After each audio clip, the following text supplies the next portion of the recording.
श्री कृष्ण मणि। एक बार भगवान श्री कृष्ण बलराम जी के साथ हस्तिनापुर गए।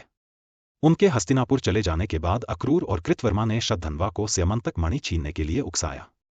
शतधन्वा बड़े दुष्ट और पापी स्वभाव का मनुष्य था।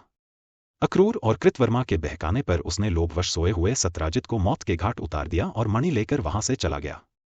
शतधन्वा द्वारा अपने पिता के मारे जाने का समाचार सुनकर सत्यभामा शोकातुर होकर रोने लगी।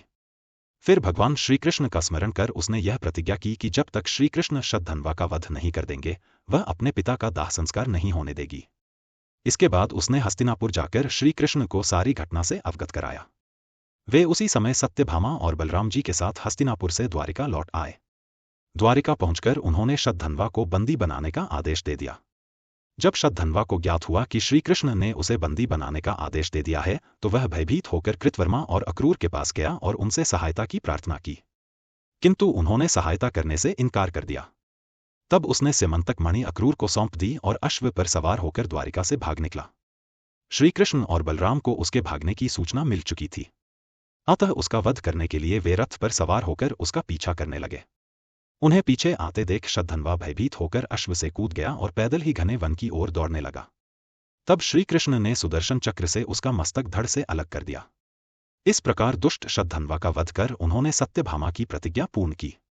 शतधन्वा की मृत्यु का समाचार सुनकर कृतवर्मा और अक्रूर भयभीत होकर अपने परिवारों सहित द्वारिका से चले गए।